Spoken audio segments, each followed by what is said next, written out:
Good morning, everybody. One of my favourite weeks in school is Science Week, because I've been a science teacher for 25 years, but also the Earth Hour, which I'll tell you about as we're going along. So from here at Salford Schools, obviously giving us a chance to work across curricula, and maybe if you're in the position of a sustainability lead, giving everybody else a little bit of an impetus to do something. These kind of national events give you a hook to hang things on.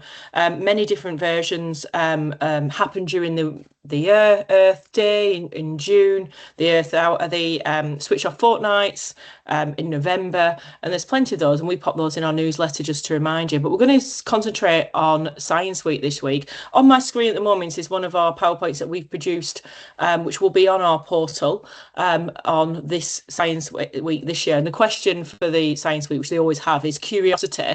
What's your question? And it's a really good one to hang many of not only the curriculum, but the wider curriculum that will help you if you are trying to roll out any kind of sustainability within school or energy saving. So this will be available actually on our website. And there's a few innovative videos and things like that to really get the children thinking. So I'm just going to swap over now, and I'm just going to put our actual PowerPoint on. Give me 1 second.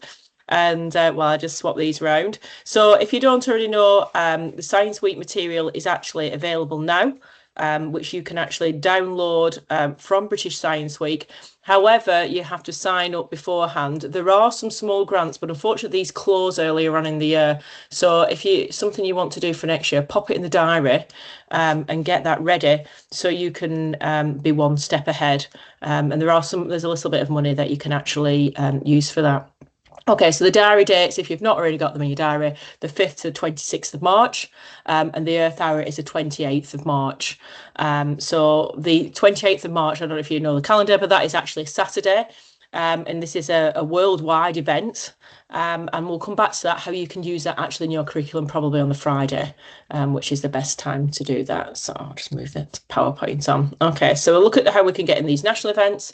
And of course, so I take a national, local events are generally the more powerful one, especially if your children are a little bit more aware of what's going on locally, and parents as well.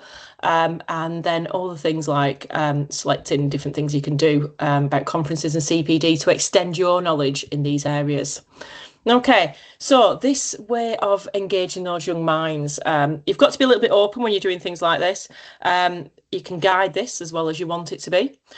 You can leave it as open as you want. It depends on if you're a primary school teacher talking to your own class, or you're a secondary teacher talking to a class you see quite frequently. It's quite easy. But if you're jumping into a lesson and you're doing a favour for a colleague, or you're doing something like PSHE, this is slightly harder and needs a little bit more planning. So there's virtually, for us, from our point of view with the solar and things like that, things like what consumes the most electricity in school.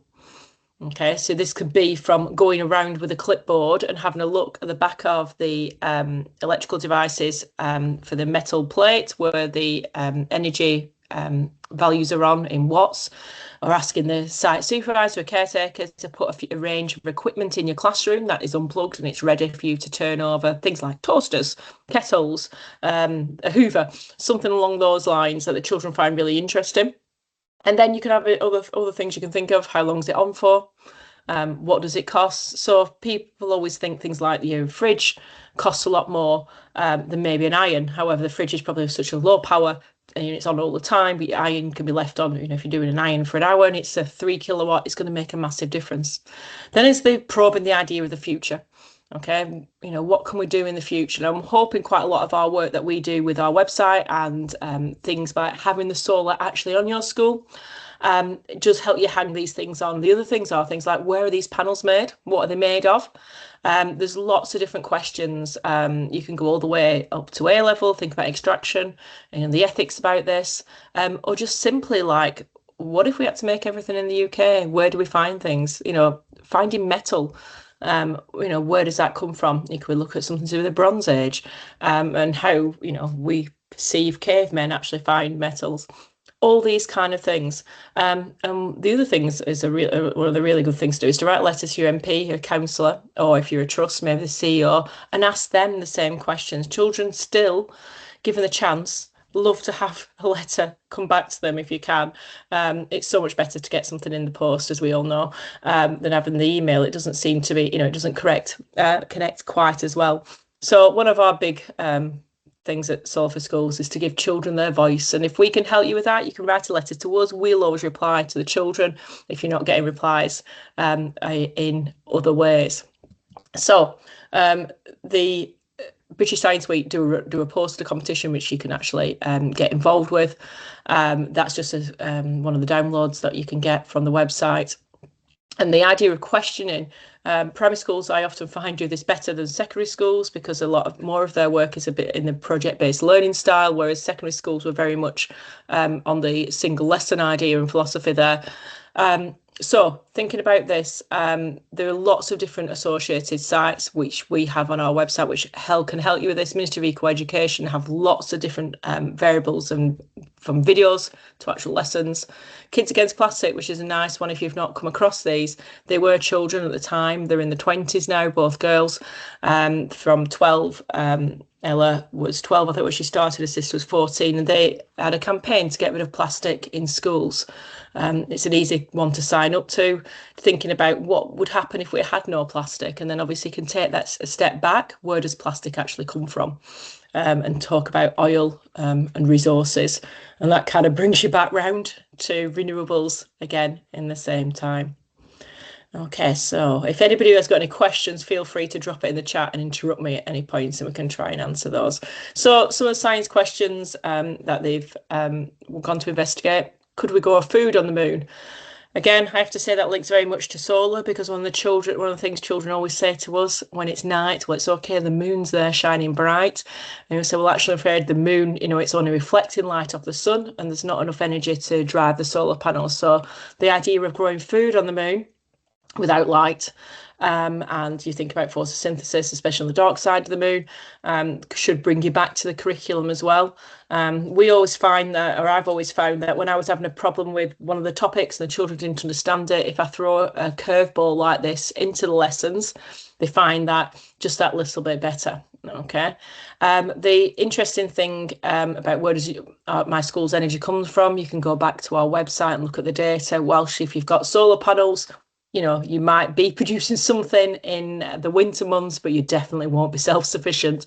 All right, you will still be extracting energy from the grid, and how the energy comes in from there. So questions, could the UK be self-sufficient in food and resources? And if we think about food, probably the last time the UK was anywhere, certainly Great Britain was anywhere close to being self-sufficient was World War II with the rationing. So there's lots of different things there. So what do you do to get the staff involved?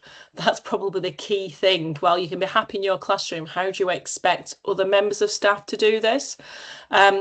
Often giving them just a few sentences to hang it off, briefings, a quick email round to the staff. The other thing I've always found is to have resources, physical ones. So, for example, like I said about having the appliances arrive in school. So speak to that site supervisor, or the kitchen, that's another good one. And they, having something to hang your lesson on with the objects, as you well know, does help. So I mentioned Earth Hour right at the beginning, and I also mentioned it was a Saturday. So most of you think, oh, why does this link to school? Well, the Earth Hour, if you know about it, apologies if you do, it's 1 hour where we turn off our lights around 8:30 on a Saturday. The idea is to have your friends round or the family and literally turn off the lights, and ideally electricity. Now, this can't be done in school because it's a Saturday and it's completely ineffective. So what we've done, and I've done before, is we've brought it forward to the Friday. We select an hour in the day, and as long as you warn the staff, and we say we're going to switch off all the electricity. So in a classroom, generally turn the lights off, and as long as you've got the blinds up, you're pretty much all right. The fact that PowerPoint and the computer goes off for some teachers a little bit more of an issue, but we can soon provide, there's other resources you can do quite easily. So by doing that, it gives everybody this focus of the hour, and then you can talk about, well, what happens if the kitchens are off? What kind of food will we have? Okay, it's cold food, But then what if the fridges were off? We can then place this internationally. You know, we're very lucky our national grid is connected all the time. We don't have power outages like, well, certainly I remember as a child, I can remember where the candles were in the house. Most of our children who were teacher will have no idea about that because we have to keep everybody connected. There are countries, certainly in Africa and other places where they might have electricity for an hour, and children start to realise how difficult their life would be without electricity. Or you could go historically, what was it like before we had lights and we had people knocking us up in the morning because we didn't have an alarm clock. These bring lots of different ideas, but just to do something together as a school brings a little bit of unity. And obviously, if children can mimic this at home with the parents, it gives another level of excitement, because a lot of these things, certainly when we try and visit your schools, we try and give the children something that will be useful for their parents when they get home. So I have whizzed through those 2 events. If anybody has any questions about engaging schools, we've got PowerPoints that we can share with us. We've got lots of different things that we can help you and advise with. But the main thing is trying to build that unity around doing some action in school. Try and make it fit what your school objectives are. Okay, so anybody brave enough to join in, or I'll carry on? I just want to say it before, well, no hands up yet, so I'll just jump in. I've just been putting some things in the chat while Wendy has been speaking, just things that have sprung to mind. There was a fantastic news story the other day about moon dust being able to be electrified and potentially becoming a source of electricity on the moon for us to power up, not have to take all the tools that we need to create electricity up there, and therefore making it much more viable to be able to grow food and live on the moon. So I found that a fascinating story and really links in well with the energy discussion. So I've put a link to a story there. Absolutely. And one of the things I think we all need to remember is we're teaching children for jobs that don't even exist yet. So, you know, allowing their imaginations to run wild, you know, may feel slightly crazy to us, but then, you know, if someone told me about AI when I was at school, I'd think they were crazy. And never mind all the other things. Vicky? So a quick look. Just on while we're waiting for that question to come in, I've also thought, if you do your shutdown hour for Earth Day, you could do some meter readings. So the day before, you take a meter reading before and after the same hour. And then on the day of your Earth hour shutdown, you take that same meter reading before and after the Earth hour. So you can see the difference in what electricity you've consumed. I think that's possible, isn't it, Wendy? Yeah, absolutely. Yeah. If you log into the website and then literally press, you'll have to go a day back though. So maybe there'll be a 2-day lag in that, and so on the day just click on it again and it comes out, and you can do just a screenshot, and the children can see the graph changing. And if you want anything else, you know, to stimulate ideas, the app that we've got, I know that children can't have mobile phones in class, but if you've got a tablet or you've got the web browser, or just for your own benefit, there's lots of ideas that connect to do with energy to the wider world curriculum subjects. It is worth pinging through yourself and having a look at that. And it's certainly good for those children, for those people in secondary school, for cross-curricular sustainability as well. So there's lots of different things you can look at there. That's righty-ho. Now, you've all got busy days to get to. We're happy to stay here. If you've got any questions you want to do, stay there. But if you feel that you want to get off and get on with the rest of the day, we are absolutely no problem. This will happen every Tuesday morning, 8 o'clock, first Tuesday of the month.